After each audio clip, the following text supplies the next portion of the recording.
This video is a step-by-step introduction to EndNote.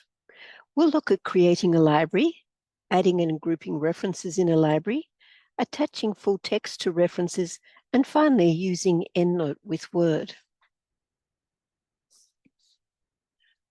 EndNote's a citation management software program.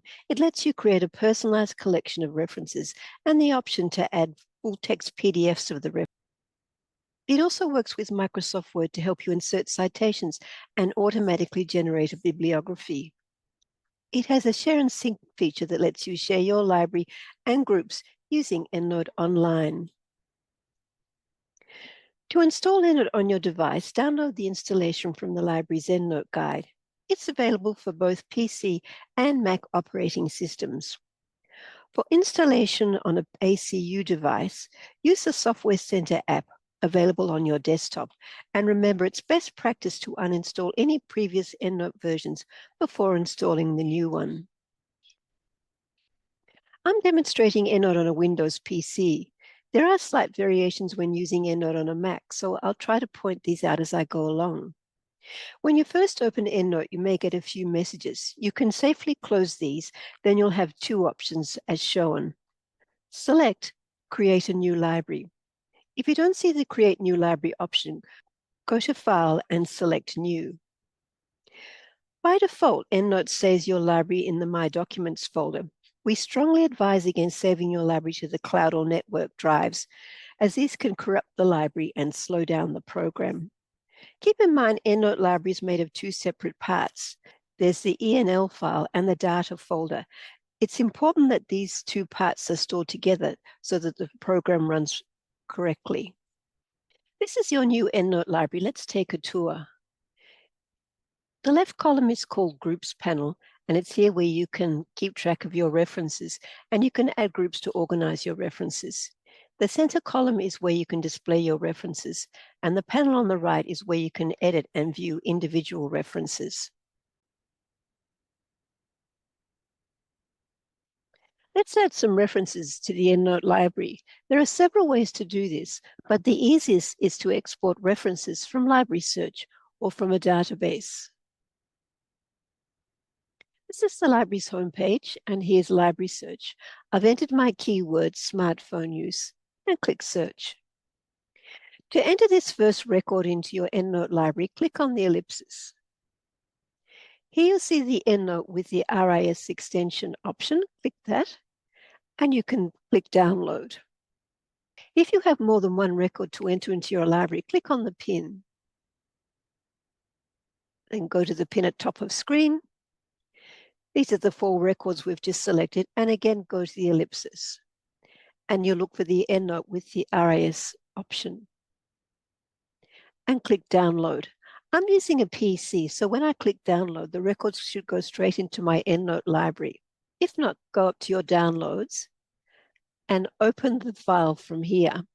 If you're using a Mac, you may need to locate the file in your Download Finder and associate it with the EndNote application. Here are my imported references. Let's import some records from a database. I'm in the CINAHL database, and I've chosen Basic Search. I'll enter my keywords.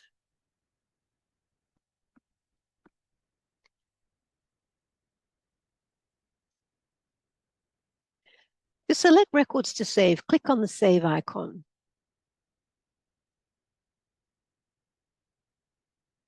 The saved records go into the saved folder in this column. Here are our 3 records. Select those. And now we have the export icon. And select Export again in RAS format. Other databases may work differently, so check the help file. Now we have 7 records in our library. You will note that the most recent records go into the imported reference section of your library.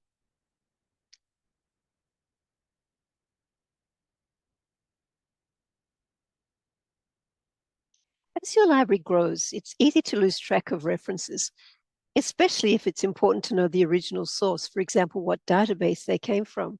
So organizing your references into groups is a good solution. The quick way to set up a group is via the left-hand panel. You can click on My Groups or Groups from the drop-down menu. You might find it helpful to create a group set, which works like a heading or a folder, and it keeps your records organized. To do this, right-click on My Groups and select Create Group Set. I'm going to call my group set Smartphone Use. Now to add subgroups, click on the name and then Create Group. So Sinal, my other group will be Library Search. Now you can add records into each of the groups. These three imported references were the ones we retrieved from Sinal. To select all of the records, click on one and then go Control A or Command A and now drag them across into the group. These unfiled ones are from Library Search. So again, click into the group, Control A or Command A and drag them across. Let's now search on Google Scholar. To export references from Google Scholar, you need to make a few changes to the settings. So click on these three bars, go to Settings, and underneath the Bibliography Manager, make sure you have Show Links ticked, and then select EndNote, and then Save. Now we'll add our search topic and click Search. You'll notice we have the option to import into EndNote. This is okay if you just want to do a few records, but if you wanted to import multiple records, you need to be signed in. So if you don't have an account, set one up. I'm already logged into Google Scholar, so now I'm going to select records to export into my library. So click on Save, and then Done, Save, Done, Save, Done. To view the records I've just saved, go into My Library. Here are the three records. Here's the option Export, so click on Export and choose EndNote. Notice for this particular record, it's not an RAS extension, it's an ENW extension. If you're using a Mac, you may need to reassociate the file type in your Downloads folder. So open the file from here. And these imported references are the ones from Google Scholar.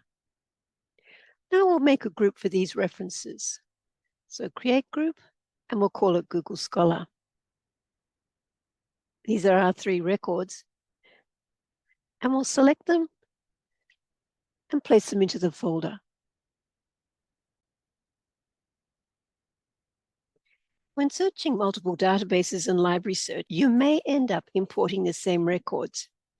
EndNote makes it easy to identify these duplicates, remove them from your library, and send them to trash.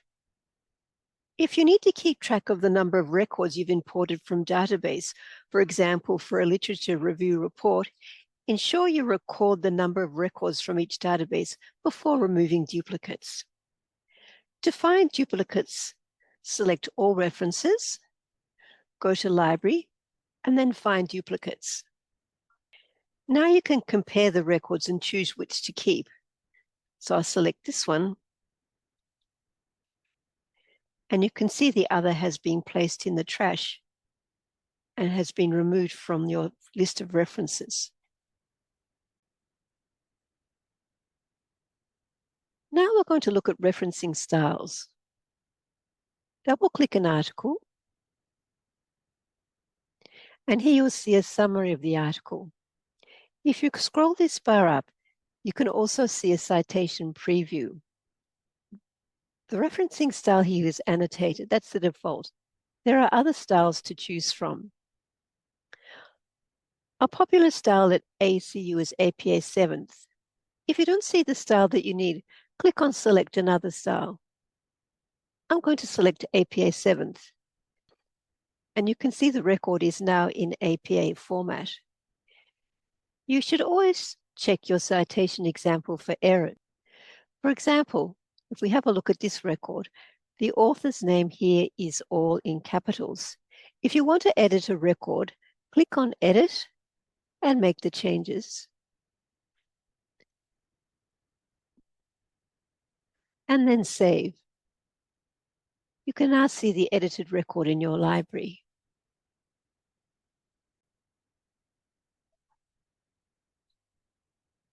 Another way to add references to your EndNote library is importing PDFs you've already saved.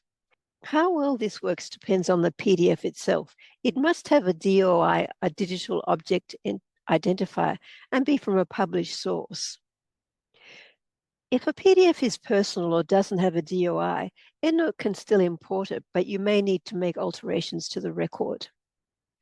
So to import a PDF, go to File, Import. You have the option to import one file or a folder. Let's click on Folder. Choose a folder. I'll select these PDFs. Make sure that you have the PDF option selected and click on Import. Here are the 3 PDFs I've imported. Note the paperclip which indicates the PDF is attached. These 2 articles have imported successfully. This one hasn't. You would have to edit this record. Click on Edit. From the information here, it looks like this would be the author, the year, and the title. And for more information, you could have a look at the PDF. We can do a quick edit.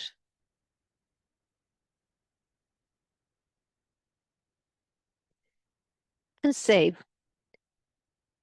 And you can see the edited record now appears here.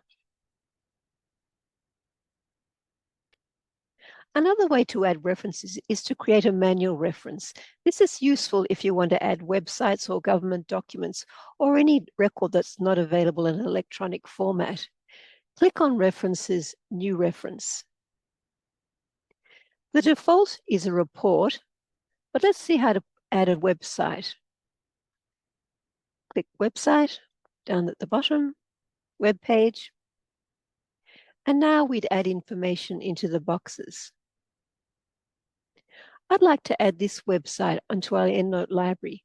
So here's the author, Australian Institute of Health and Welfare. I'm going to add the author's name, Australian Institute of Health and Welfare.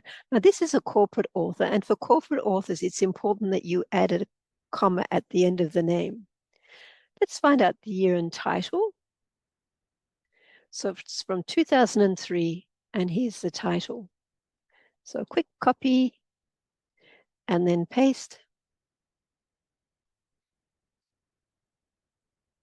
What we need to do now is the URL. So go down to the URL and add it. These are the basic elements needed for APA 7 style. Check the requirements if you're using another style. Click on Save. Go back to your library. And here you can see your record here, and notice it's come out as reference type web page. When EndNote imports records, you'll notice it doesn't automatically bring in the full text. That's okay. You don't need the full text to create accurate citations. However, if you want to get the most out of EndNote, it's really useful to have the PDF attached, so the article is right there when you need it.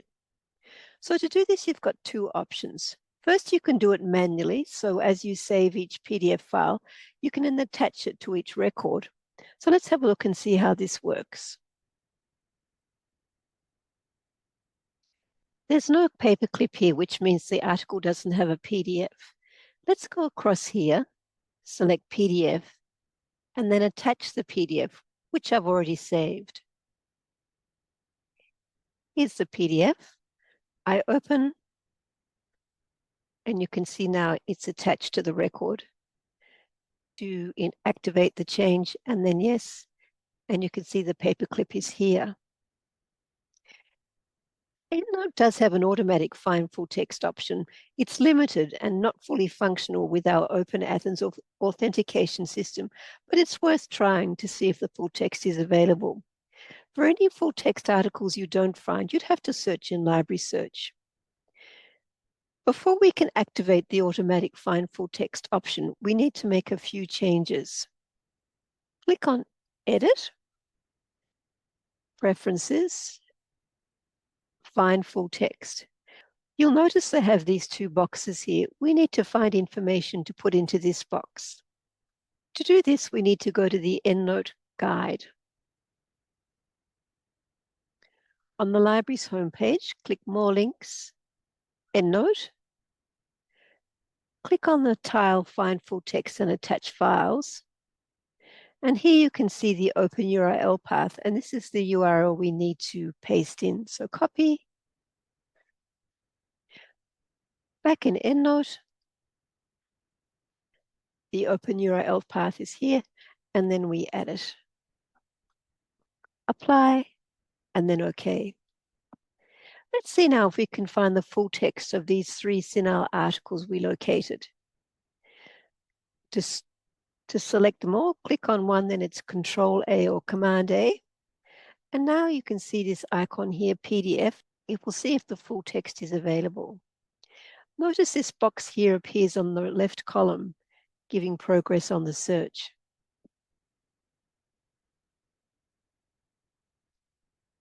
It's found 2 of the PDFs and attached them. You can see the paperclip. This one you may have to go to Library Search to find.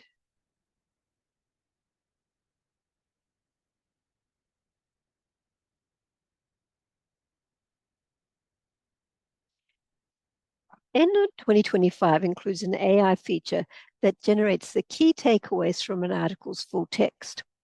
To access this feature, however, you have to activate your EndNote 2025 account. So to do this, go to Edit or the Edit menu on a Mac, then go to Preferences, Sync, Enable Sync, and here's where you'd create a new account. I've already created my account. Let's see how it works. Let's look at this article. It has the full text because there's the paperclip. Click on PDF, and here's the PDF of the document. Notice I have this icon with the 3 stars. That will bring up the key takeaways. So click here, and you can see here the key takeaways it's already generated. EndNote can generate quick bibliographies. First of all, you need to pick your output style. So from here, you can see I've chosen APA 7th. Then you need to choose your records. I'll choose my CINAHL records again. Select them all, Control-A or Command-A, then up to References and copy formatted reference. Go to Word and paste your references in. EndNote also has the option for an annotated style, which will include the record's abstract. So here, and you can choose annotated, and again, references, copy formatted, and you can see this time the references come with the abstract. As your library grows, you can use the search feature within EndNote to locate records. For instance, you may want to have a look at all records published in a certain year.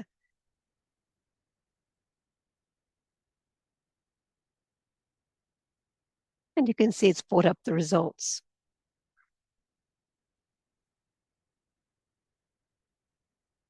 Now let's look at backing up your EndNote library.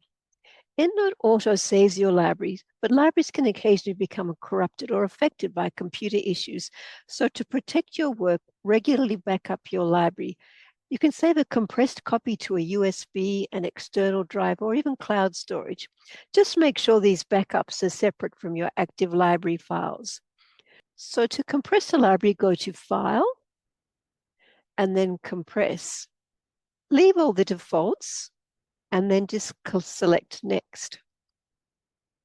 It's important that you leave the name as the same. Notice the file extension now has an X. This shows that it's an archived record of your library. And to avoid confusion, each new compressed library should replace the previous one, so you only keep a single file.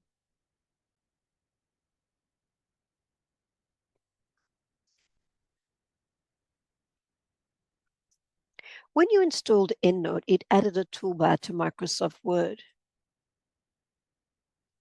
This toolbar helps you insert, edit, or manage citations. I'm going to demonstrate with the APA 7 style, which is author date, but Cite While You Write comes with numbered and footnote styles. You can see the list here. Just ensure that the output style matches both Word and EndNote. I'm going to add my first citation here, so I click on the place where I want to add the citation. Then I go to Insert Citation. I search for my citation here, and then I click Insert. You can see that EndNote starts to build the bibliography. I've entered an author's name here, so I need to add the citation. So I'll click here, Insert Citation, look for the author's name, and then insert it. Note here I've got the author's name in text, and I've also got the author's name in the citation. You can remove the author's name from the citation, highlight the citation, go up to Edit and Manage Citations, and under the Formatting option, click Exclude Author, and then OK. And you can see now the citation no longer includes the author's name. In this sentence here, I've added a direct quote, so I'll need to add the citation. So I'll click here. I'll go up to Insert Citation, and we'll look for the author's name.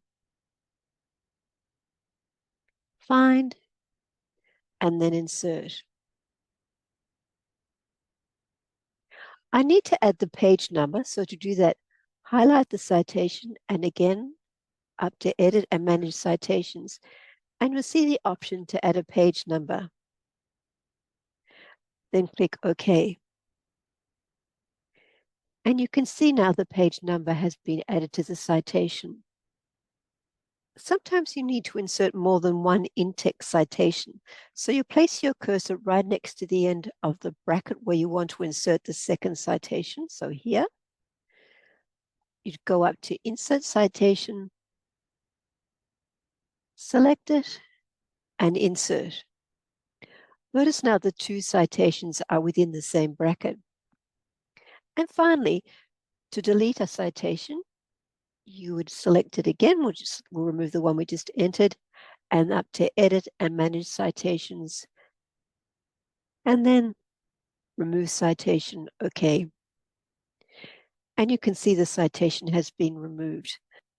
Any changes you want to make to references within your paper must be done through this menu here and not directly from Word.